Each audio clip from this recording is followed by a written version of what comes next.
This is episode number 428 of the Health and Fitness Podcast by InnerFight, brought to you in association with Smith Street Paleo. Thanks a lot for tuning in to another episode of the show, guys. I'm joined this week by Duncan Murray. This was another show that I recorded as part of the podcast road trip over in London. Super cool guy. I've known him for a long time, and I'm sure a lot of you are going to get a lot of value out of listening to his story. Thanks for tuning in, no matter where you are in the world. Enjoy today's show. Reconnecting with someone that I actually used to absolutely hate, and he definitely hated me. That's a really good way to kick things off, isn't it? Duncan Murray, also known as Red. Mate, we first met each other on a rugby field probably 15 years? 2006. Yeah? Yeah, in the Middle East. Yeah, It so would have been 12 years ago. And mate, you were reasonably good at rugby. You weren't quite as good as me, but you were. But mate, you've come from quite a strong rugby background. Talk to us a little bit about your sporting background.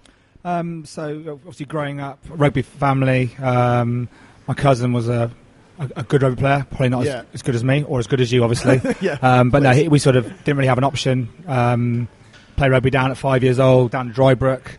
Got a ball in the face, hated it, went back to gymnastics, sprained my wrist. Ballet. Ballet, then back to rugby. But I was always quite fortunate. I was never the biggest or the quickest, but I just every year grew a bit and got a bit quicker. So I was always sort of third or fourth biggest, third or fourth quickest. Yeah. I think I was lucky. I just had a natural sort of, I just sort of adapted to rugby well. And I played club rugby and school rugby, which was really important because in the UK, school rugby or public school rugby is sort of quite fast and technical.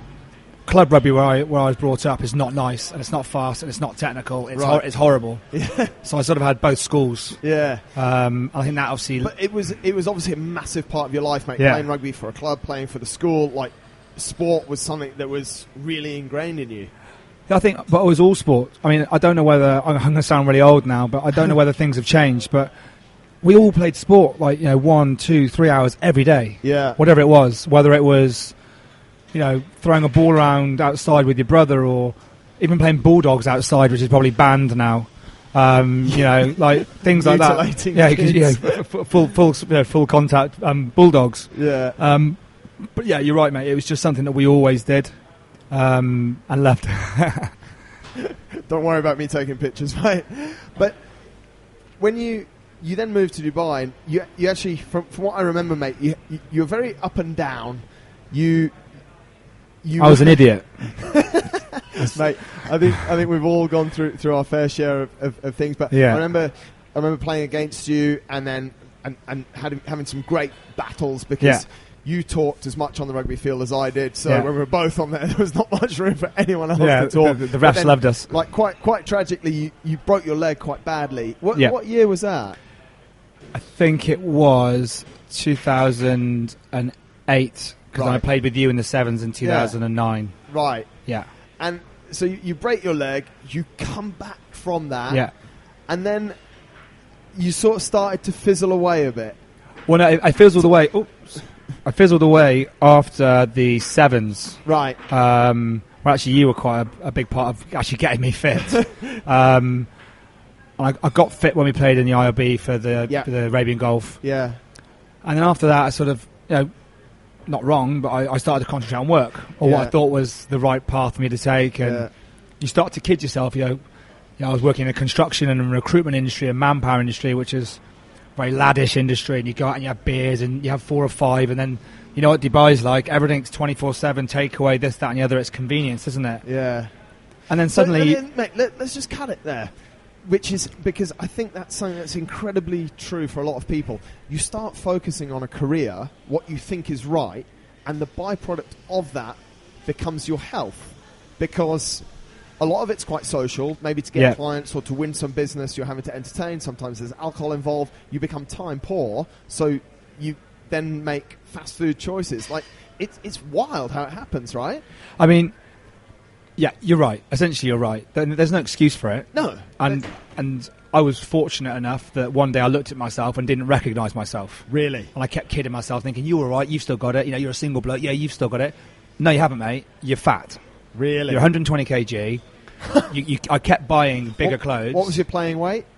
when at my best rugby days? Yeah. Oh, I played at around 104, 105. So you've put on 15 kilos. Yeah, but it wasn't a good 15 kilos, you can imagine. Yeah. So I'd probably actually put on a 20 kg of weight because I'd lost a good 5 or 6. All the muscle. Yeah. And you kid yourself. I'm all right. I've still got it. We're okay. And then my nickname went from Red to Big Red. And then, and you think you're fine. And that's your identity. And there's a lot of people in Dubai who their identity is this character that's out and always having fun and drinking and social. Yeah. That's great. Everyone loves that guy. Yeah. But then you have to sort of really look at yourself. And if things get hard, you got to then think, actually, who's still here trying to help me? Or, no one's going to make me lose weight. For so long, right? Exactly. And some people figure it out sooner than others. I figured it out, in my 30s. I don't regret it. It just is what it is. So you looked in the mirror, and let's actually rewind before that, because you said something that I think a lot of people do, and you've been through it. You said you keep buying bigger clothes. Yep. Now, I always say to people, isn't it an alarm when you have to buy your next new pair of jeans and they're a 38 instead of a 36? Obviously, we'll go into it, but I now work in the health and fitness industry, and the one thing I say to my clients, they're getting on the scale and they're getting upset is, look, your trousers won't lie. Clothes don't lie. Yeah. And I mean, the irony in that, I'd get an XL and think, I'm getting a bit bigger, double XL. Yeah. And your head plays games with you. You'd look in the mirror and like you've got body dysmorphia, but the other way. I'm thinking, I'm all right, I'm okay, and you're sort of trying to flex and bring this in and look at that and think, really? I'm okay. So you went through all of that? Yeah, man, yeah, and you really? think you're fine. I look at those photos now and think, how could I possibly have looked at myself and thought I was okay?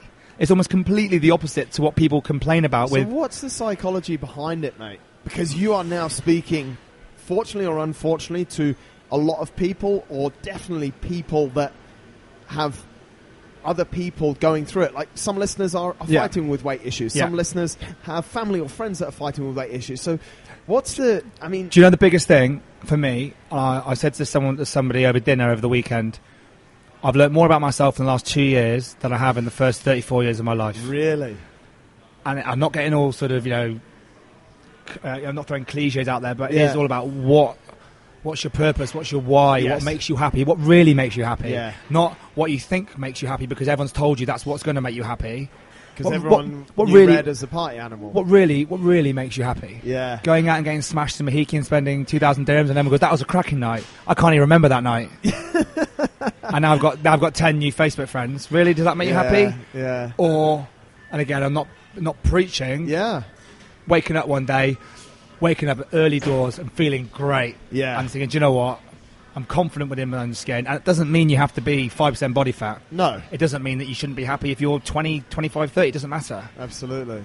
But it's identifying what really makes you happy. Yeah. And not kidding yourself. I'll be honest, I was kidding myself. That's what I'm saying. At that point, you're kidding yourself to say, yeah, I've got this new shirt. Even though it's a double XL, I actually look pretty good in it. That's a wild mindset, isn't it? No, it is. It is. I thought I was happy and I wasn't happy. Right. So the day comes. Well, I'll be honest, what really saved me was Phil Griffiths from the Fighting Fit Dubai. Yeah. The white collar DXB. Boxing, white collar DXB. Yeah. And I thought, you know what, I need to sign up to something, otherwise it's just going to drag on. Signed up. And all I kept thinking was, this is going to be on TV, and if I get knocked out, I'm going to be that guy on YouTube that gets knocked out. Really? So I just went cold turkey. Didn't smoke, didn't drink for 10 weeks. I had 2 cheat meals in 10 weeks. Wow. Trained twice a day, and I dropped 26 kg in 10 weeks. Now, how hard was that, mate? Because you've just made that sound super easy. I gave up this, I gave up that, I gave up the other. Like I know you had a goal, but I think it's more about the sporting instinct came back that I didn't want to lose the fight. Really? And it was a sport that I'm not familiar with. Yeah. You've never fought before. I've rocked up to rugby games back in the day. Yeah. A little bit worse for wears. Yeah. There's no way in hell that I would have rocked up to boxing. I didn't want to take anything to chance because it was new territory. Yeah. And ultimately someone's going to try and punch me in the face. Yeah. And he wants to win. Yeah. And it's the most lonely place in the world when you're in a boxing ring. Is it? Yeah, I can imagine. Don't really want to do it again, but I'm glad I've done it. Right. I love the process, and as a sport, I can now watch it all day long. Yeah. Technicalities, the defence, it's just amazing. It's an amazing sport, especially for fitness. But yeah, it's a lonely place. So that was a kickstart. That was the real kickstart. Yeah. it's quite interesting, mate, because you had a goal, and coming from a sporting background, you don't like losing. You didn't want to lose in the ring. You didn't want that humiliation. So, like that 10-week goal, you're focused on it. And 10 weeks is quite short. Is that what you'd really encourage people to do? Like, because that's quite a big goal as well, isn't it? Do you think everyone works well for that? I think goals are important. Yeah. Again, everyone's heard it, but they're important. And even like doing photographs or notes or lists or something, memoirs, whatever it is. Yeah. Just something you can reflect back to say, I'm having a bad day. And then you go back and see where you were. Yeah. And actually, I'm better off now, or I'm happier now, or I think you need to have something that you can refer back to personally. Yeah. Like, Nadine said to me, take a before and after photo. Yeah. Because that was my goal at that time, was weight loss. Like you said, it's not always about weight loss, but at that time for me it was, I wanted to get fit. Yeah. And a byproduct of getting fit was I would lose weight. Yeah. I took a before and after photo, and you had times to go, I know what's going on. And then somebody brought up photos last year, and I was like, wow. Yeah. I didn't realise what a mess. That's where I was. Yeah. And then even from there on in, after that, I thought, I'm healthy now. And then you start to let yourself slip again. Yeah. And I got back up to like the 100 kg mark, and I was like, no. Really? So after you lost 26 wind it back in. Then I wound it back in, and then found the world of CrossFit. Yeah. And obviously, you know what that's all about. You don't want to not do better the next session. Yeah. Because the guy next to you is going to be doing better. Whether he's a 90-year-old bloke who's off scaled, or whether it's some regional athlete, you don't want to look like a mug. Yeah. But I think, again, that comes down to your incredibly competitive nature that we both sort of share, mate. Yeah. How can people that maybe haven't played a team sport and maybe haven't, are not really able to focus on that, like they're happy to go to a CrossFit gym and it's the competition is against me, you against you sort of thing. Yeah. What's your thoughts on that? Because that goal and that motivation and that competition has really helped you, but not everyone's got that, do they? No, you're right. I mean, I've got a client now, Amy, she's never even stepped in a gym before. Right. And I was scared because I'm from a sporting background, and I thought, I wouldn't want to coach rugby players who aren't very good at rugby. And I was worried that I wouldn't want to coach somebody that maybe wasn't at least coordinated. Yeah. And little things now with her, like she jumped up on the first box, only like a small blue box. Yeah. She jumped on it, and it was literally like we'd won the gold medal at the Olympics. Yeah, amazing. That's nothing to do with sport. No. That's just her conquering a goal. And I didn't realise until I sat with her last week, the reason she comes to the gym is because she suffers from depression. Yeah. And the gym is her release. Yeah. And it's the most important thing to her every week. Yeah. So for her win, and you say we're from a sporting background, mate, but her win is getting in the gym. Yes. That's a win. That's why I'll never... You see people in the gym saying, oh, look at that big guy, look at that bird, what's she wearing, what's he wearing? Who cares, mate? They're in the gym. Yeah. They've already made the biggest step. The biggest step. They've just started to do something. They've come in there, so let's embrace it and let's say, well done. Yeah. Because, some of these guys, probably yourself included, although you're not this way inclined, have always been in shape. Yeah. Like you said, not everyone has been fortunate or unfortunate like myself to have been through the whole to have the whole spectrum. That's why I did it, Marcus. That's why I did it. It was just a test. Project. It was a 10-year project. What's that? There's a documentary which I do suggest people watch called Fat and Back. Yeah. Which is, he was Australian. He wasn't in that good a shape to start off with, though. He wasn't in that good a shape to start with. Fitness model. He was an Australian guy, trainer, and he was a fitness model. Load of dick. Anyway, sorry, Mum. Basically a skinny guy. and basically he started on the 1st of January, and he was going to eat junk food and not do any physical exercise for 6 months, and see how fat he could get, and then get back to fit. And he actually did it, to be fair. But he struggled. Big time. He kept clashing back on. He was so confident, wasn't he? He was like, I got this. I got this. I mean, not going to go into the whole science behind it, but I'm doing my nutrition quals at the moment. Yeah. And there is actually quite a lot behind, the sugars and the salts in the body, what it desires. And yeah. Me personally, I've got no self-control. Right. So I don't have chocolate in the house. Right. I've got no self-control. So it's all or nothing. If it's there, I'll have it. Yeah. So just don't buy it. Yeah. And my housemates think I'm boring. So I'm boring because I know that's what I can eat. Yeah. I like it. Yeah. Blokes are quite similar like that. Blokes can just eat the same stuff over and over again, can't they? Yeah. So I'm fine. Yeah. And then I enjoy the weekend. It's that. Yeah. It's all about balance, isn't it? It is a lot of balance. But I think going back to that motivational side, mate, I think you're very right, is that for that girl, getting in the gym is huge, the goal. Huge. So, and I think a lot of the time maybe we're saying, okay, I'm going to lose 30 kilos. For some people, that goal is just way too big, and that competition is just way too big. Yeah. We need to just really dial it down to the 100%. Smallest. I mean, I've learned so much from her. Yeah. I've got guys who are good athletes who I train, which is just fun. Yeah. I do Metcons with them. I beast them. It's brilliant. Yeah. They swear at me. You can see them. They're improving. Yeah. I've learned more from her than you do from those guys. Because she literally, like, every single time she asks you how to do a movement, you're starting from a blank canvas. It's not like a bloke. I could show you how to do bench press 20 times. You're going to do it how you've always done it. Yeah, of course. Or how you think it's meant to be done. How you've seen it in the Arnold Schwarzenegger videos or whatever. Like, you've seen a squat. That's it. Yeah. This girl has never even seen a dumbbell. Wow. She doesn't even know what...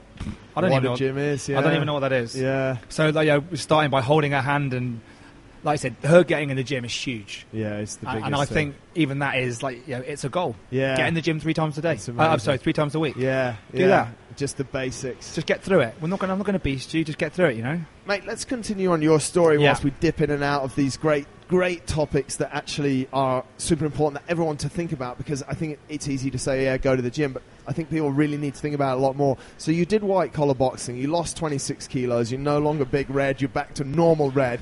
Medium red. You gain a little bit of weight. The next part of your journey is actually something truly unique, which, before we start on this, I don't suggest everyone goes into, figure modeling, bodybuilding. We'll get into that. Yeah, but that was kind of where you went to next. Yeah, well, after CrossFit. Well, yeah, obviously. so I did sort of the white collar, and then I was lucky enough to be asked actually back as a mentor for the second series.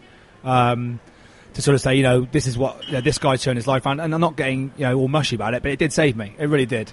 It helped me get out of a dark hole and put me in a better place. Yeah. And make me really realise who I am and what I wanted. And it was really a massive turning point in my life. For sure, yeah. How old were you when you did it? So it must have been 34. So it was 2015. Yeah. So pretty good midlife crisis. Yeah. Great time. Yeah. Yeah. And it really saved me. And then I went back to the job I was doing, working in construction. I thought, you know what, it's just not for me. Really? And I decided to come back to the UK, see the family. I hadn't really made any plans that I wanted to do. Yeah. I thought, you know what, I've been gone 11 years. My brother's got 2 kids now that I don't know. Wow. I hadn't even met the one. Really? Yeah, and I thought, you know what, just time to move back. Wow. Didn't really know what I was going to do either.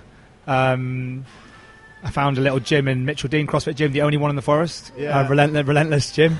Started working out there. And then my best friend said, let's just go to London. And then found out you could earn pretty good money being a PT in London. Yeah. Just thought, hey, still I can help people, make a living. Yeah. It's all great helping people, but you still got to pay the bills. Yeah. And then sort of got into the PT world. And that's like what you just mentioned earlier, why I realised I didn't know enough. Yeah. But I also realised I knew more than a lot of the people. A lot of people. What do you think, mate? Let's jump out of it again a little bit, because isn't knowledge the solution and the root of all evil? Like we know these days, and we hear and we see on the menu that this has so many calories, and that should be, we've been told forever low fat and sugar free and this and that and the other. What's your thought process? You've been in London now a few months. Do we know too much, or do we not know enough, or are people educated in the wrong way? Do you know what? I think the grassroots, there's not enough education. Right.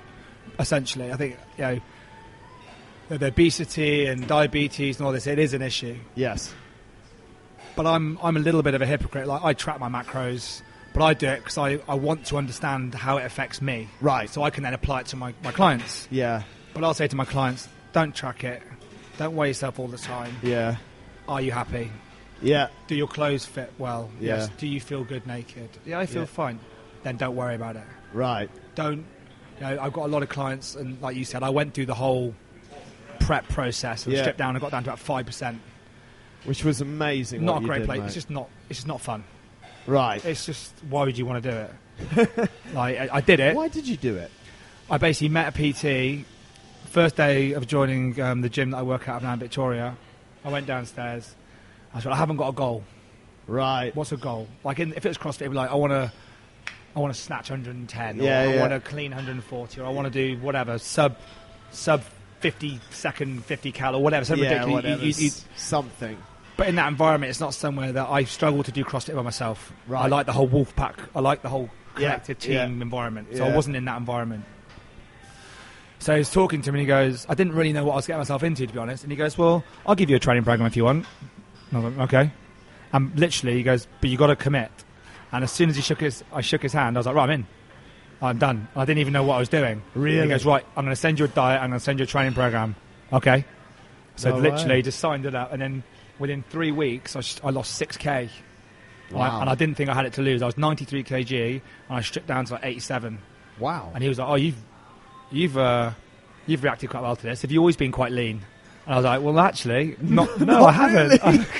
What did it consist of, mate? Out of interest for the people, I wouldn't advise doing it. No. It was so the first 2 weeks was relatively low, well, 0 carbs. So spinach and salmon for breakfast. Yeah. Chicken, lettuce, avocado, mince or steak, but mince is obviously cheaper. Yeah. Almonds, avocado. Yeah. Turkey breast, peppers, and some pine nuts. Really? Yeah. Every single day. Everything weighed. Raw, every single day. Every single day, raw weight. Same thing. Every day. Wow.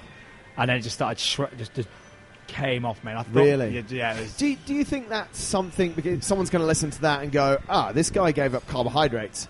I'm going to give up carbohydrates for 3 weeks and I'm going to lose 6 kilos. Don't do it. Do you think your body just reacted super well, mate? I reacted very well to it. Yeah.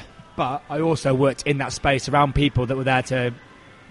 I work in that environment, in that industry. Yeah. I've got clients who want it, and I'm like, oh, okay then. For the first 2 weeks, but we're going to reverse diet you straight away out of it because you're going to need carbs to concentrate, to be able to process, to be a normal functioning human. Yeah.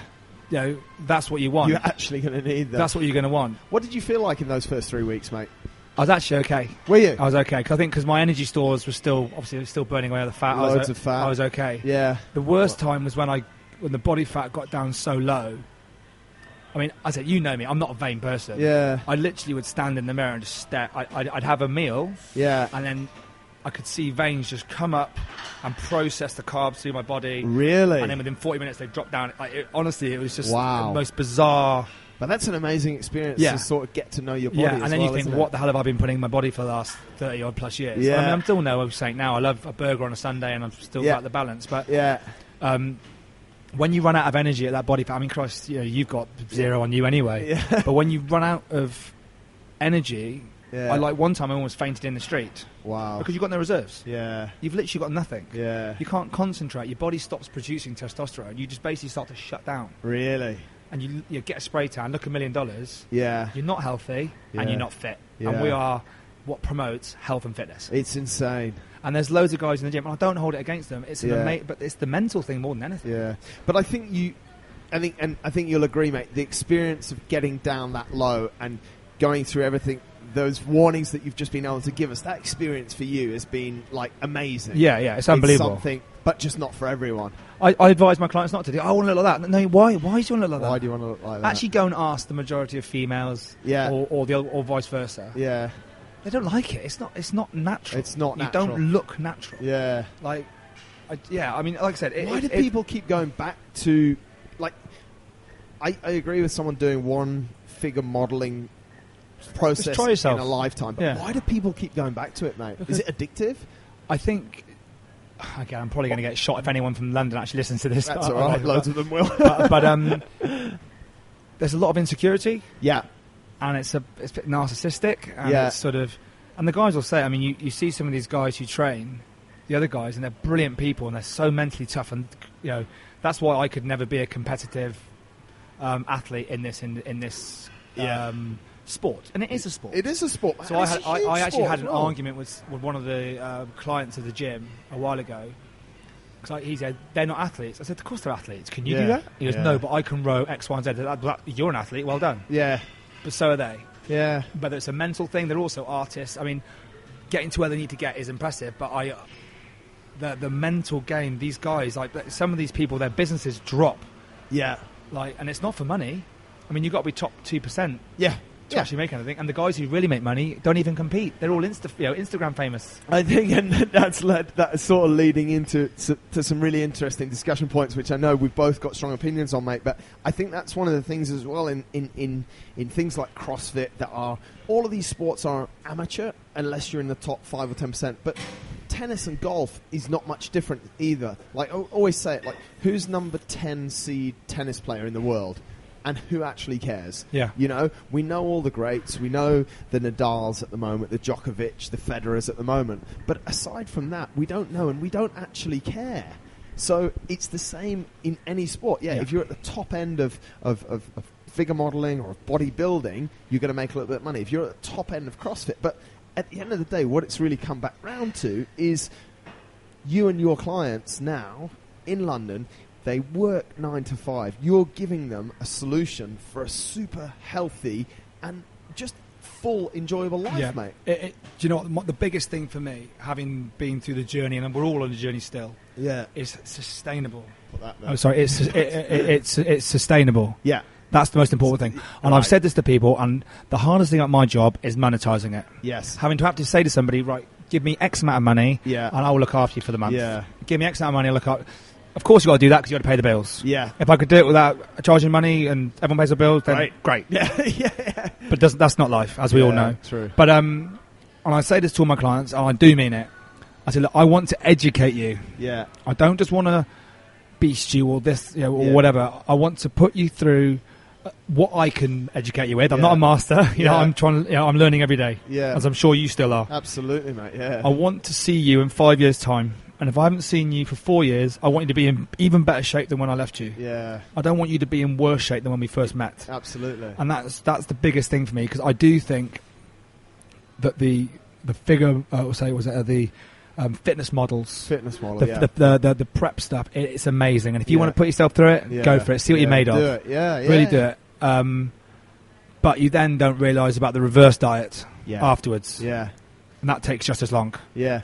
Speak to us a little bit about that, mate, because you've come back from your boxing. You've obviously put a bit of weight on.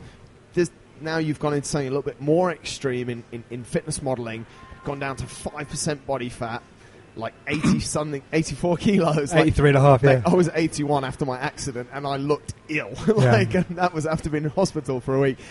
Shredded though. I actually wasn't, mate. I lost everything. I lost my left. You were 81 in a coma. Brilliant. But I lost my left lat, mate. It just went because I couldn't move my arm. But that's a whole other story. How do you get back to reality? Like your sort of fighting weight really should be about 90, 94 kilos. Yeah. You're a thick set lad. You always have been. How do you reverse back to that? So this is the bit they don't tell you. Yeah, exactly. So, but also having been at 120, I said to the guy, because he wants me then to bulk, and I think he sees me as, because I'm natural, I don't take any performance enhancing drugs or whatever. Yeah. He now wants me to grow and do British Naturals. Really? And I'm like, listen, mate, I just want to go and do Metcons and get fit. Yeah. And if I happen to be ripped or not ripped, I want to be able to wake up and feel my lungs, and that's what I want. Is that what you want now, mate? Is that like you're at a point now where you've changed your career, you've been to fat and back, you've done boxing, you've done figure modelling. What's really your next goal? Can I bait you with an ultra? No, I've actually booked in for Bournemouth Marathon. Have you? I've done. Yes. I did my first half last year. I bet you can't do an ultra. Why say that? Why say bad things start? Why say that? Actually, mate, we had a few weeks ago. We had Tom Evans, who's a great British runner, who was on the show, who came third in Marathon des Sables last year out of absolute nowhere. And it started in a pub in London where one of his mates says, I bet you won't sign up for it. But no. So you signed up for Bournemouth Marathon? Well, yeah. Well, my brother's embraced running. Right. And he's quite a big lad. He's a director at Grant Thornton. He's got the director's pot. Yeah. He's got a wife and 2 kids. And he put on weight and drank too much over the standard cycle. So he started getting into running, and he signed us up for the Royal Parks half. Wow. And I was mid-prep. I was down like 86 kg. I hadn't done any running, but obviously you can bang that out. So I banged that out. You must have felt pretty average, though. I was actually all right. I felt better because I was a good stone and a bit lighter than normal.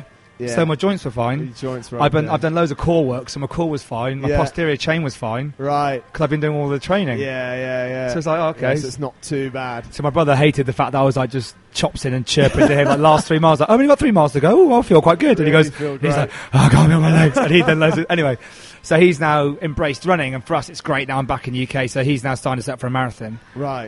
Which obviously I don't think I'll be able to just bang out because I'm not a natural runner. Will. I think marathon is very much a state of mind. But to answer your question, for me now, it's just want to find cool stuff to do. Yeah. Basically. Yeah. And joking aside, that ultras, it's almost like, well, I just think it's never too late. I'm 36. I'm 37. Yeah. I said to you before, the older I get, the fitter I want to be to prove to people age is but a number. Yeah. And I know it's a cliche, but it's so true. Yeah, right. The amount of 25-year-olds who look at me now and say, oh, but you've never even touched beer. Well, actually, let me tell you a story. Yeah. Do you know what I mean? And I think that's why your story is so powerful and so unique, mate. And it's so great that you're so open about it. Yeah, I drank too much. I also smoked too much. Yeah. And then I did this. And you've got such an incredible pool of experience to share with people. Yeah. It is quite unique. Yeah, I suppose I didn't... It's talking to people like you when you realise, actually, yeah, okay, that's pretty cool. Yeah. And people do tell you, but you don't really... It doesn't really ever register. Yeah. But then you don't want to be vain about it. But I looked at some of those photo shoots I had and I was like, yeah, God, that looks awesome. Yeah. And then I look really bad there. And it is a bit of vanity, but hey, why not? But mate, and you said it, isn't it really about vanity? Because people want to look good naked. Yeah. Like 9 out of 10 people, why do you work out? Because you want to get out of that shower in the morning. Yep. And you want to look great. Yep. Because when you look great, you'll feel great. And I think there's only a few people that, okay, I want to perform, I want to run, I want to be able to lift, but mate, you could argue the whole day. Maybe even 80% of my motivation is that. Yeah. Maybe it is. You know, I genuinely do want to look good. But I think also, and it goes back to what you said right at the beginning, and you're right, and I say it to my clients, you want to look good naked, don't you? And they go, oh yeah, I do want to look good naked. Yeah. But again, it's in your head. Yeah. So, you've seen... Some sort of hourglass-shaped lady walking down the street, and she's got a strut, and she's happy. Yeah. She's a hell of a lot sexier, let's say, than maybe someone who's in immaculate shape, or the stereotypical gym fit, but slouched shoulders and not very confident. Yeah. But if you did an Instagram of one or the other, which one would get them more likes? Yeah, exactly. But the girl that's got that va-va-voom, she's got that skip and a step, like, hey, but how do you get that va-va-voom, mate? I don't know. I mean, that's really the thing. Well, that's the and I think there's that certain point. It's like I do genuinely think blokes should be around 10% body fat. I think that's healthy and I think that's strong. But you're also going to have some blokes at 12 to 15% body fat, and I'll use blokes because last time I used women as an example, I got in a whole load of trouble because I said they should be under 20%, and I got a load of hate mail. Anyway, well, they should be. Correct. So what I'm saying, mate, is that at what point do we get? Okay, yeah, I'm happy, I'm confident, I've got a bit of swagger, and I'm happy at 12% body fat. Well, how do you get there, or how do you define it though? Like, where does it go to? Because you said it before as well, is that you put on that XXL shirt and you thought you looked good in the mirror. Do you know what? I think it goes back, and it's saying I discussed with someone about business the other day about being self-aware and self-assessment. Right. I actually think I'm quite good from my business successes and calamities in the past. I was saying, actually, do you know what? Yeah, my fault. Yeah. My bad. Yeah. Well, a lot of people are just not self-aware. Yeah. And I think that comes back to really look at yourself and going, come on, mate. Yeah. I'm not saying you have to weigh in every day, but that belt buckle's gone up 1 or 2, hasn't it? And like I said before, clothes don't lie. Yeah. Yeah. And then really sort of winding in, like I say to all my guys, and I'm helping a couple of guys in the gym at the moment, sort of pro bono, but they're just good lads. Yeah. I say, look, eat this diet. There you go. And they check in with me every morning, just a bit of accountability. Do you think generally we're lacking in that honesty and that self-awareness? 100%. People kid. I did it for 5 years. Kid yourself. I'm all right. Yourself. Buy some more clothes. What's the key to developing it? Like, what are the checkpoints, mate? When you know you're not, when you're slipping. Yeah, when you know that you're bullshitting yourself. I don't know whether they're. I mean, like you said, I can go on the clothes and all that, but good measure, right? If you want a measurement, it's your clothes. Yeah. Because your brain's going to play games. The whole time. Maybe you're happy if you're big, then fine. But there's a point where like you said, over a certain amount of body fat is then not healthy because you're going to, diabetes, obesity, all these things which actually could kill you. Yeah. And I think, and I know you've been through something recently with what happened to you in your accident. For me now, this whole process is about self-preservation. Yeah. I just want to live a bit longer. I don't want to be sick. I don't want to be a burden on anybody. I don't want to. I just want. Get out of bed. I like waking up. Yeah. I like. When I go for a run, I love my lungs and my heart feeling like they're about. I love feeling alive. Yeah. It sounds really cheesy. Yeah. It sounds really cheesy. But it does make. But the flip. I think a lot of people take that as, no, that's just too simple a goal. But the flip side is, do you wake up and do you walk those first few steps? That's how I measure every day. I'm like, those first 4 or 5 steps from my bed to my bathroom, I'm saying to myself, how do you feel? And if I feel stiff, I always think, because I did such and such mistake, that's why. Or is this because I'm not in good shape? Yeah. But I measure it in that literally 5 or 10 steps, and I want to feel good. Yeah. I don't want to feel, I'm creaky. And I think, mate, you've nailed something really on the head there. In that you just want to be able to feel like you can live. Yeah, but I'm not saying that everyone should go to the extent that I went to feel like you're about to die.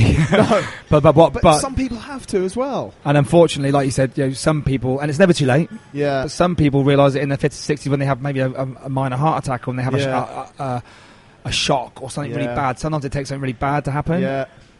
But really, I think only you can help you. Yeah. You can take a horse to water, but you can't make it drink. Yeah. But you just got to look yourself in the mirror. Yeah. I think, are you happy? Yeah. Or are you healthy? Are you really or even happy? If you're happy, you might be happy. Great. If you're happy, that means you're a positive. You're upbeat. You're there. Yeah. Maybe you need to lose a bit of weight. Yeah. Or maybe you need to change your habits. Or maybe you need to stop smoking. Or maybe drink a little bit less beer. I mean, they're all things that everybody knows. Yeah. We've sort of come full circle, haven't we? Like, it's things that we actually do know, and the basics that sometimes we're just a little bit oblivious to, and we get all hung up about how many calories our lunch on a Tuesday has, but seem to not actually give a flying shit about how many calories our 20 beers on a Friday has.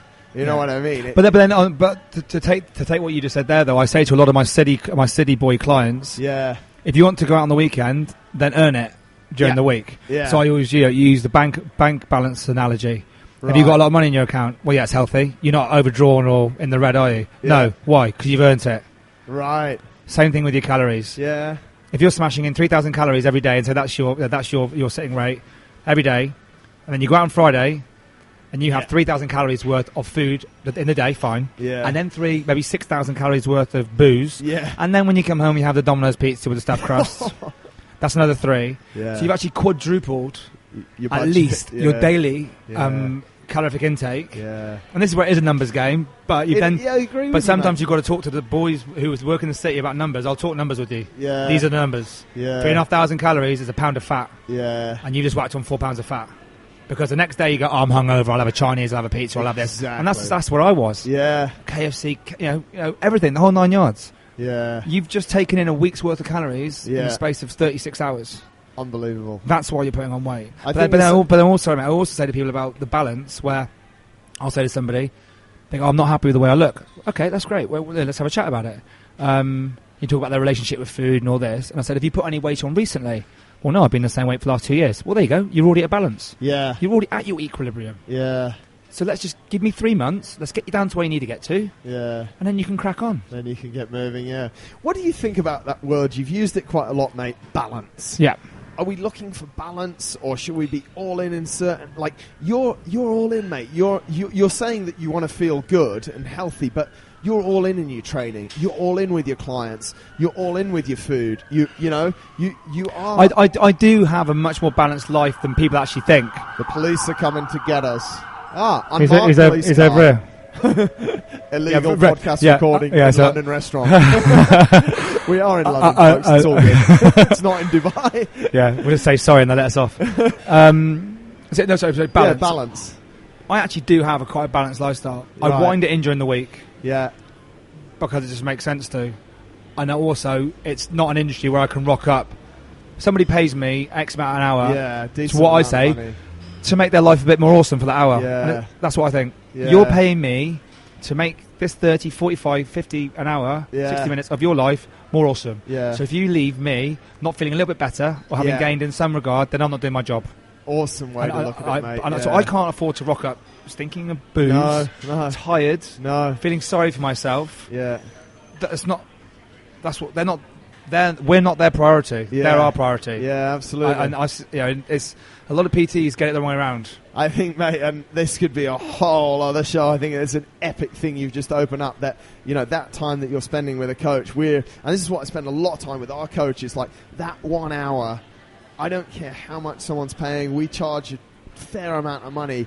But even if I'm coaching someone for free, mate, we want exactly the same. That when they leave you, they leave as a better person. Even if it's just feeling better. Just a little smile, something. Yeah. If they leave and they haven't got anything out of you, then what was the point of you being there? Yeah, exactly. You might as well give them the money back or whatever. Give them the time back. Yeah. You can't, Yeah, it's But the whole balance thing is, for me, I wind it in during the week so I can enjoy the weekends. Awesome. I don't drink that much because I don't like feeling like... But you still have a beer?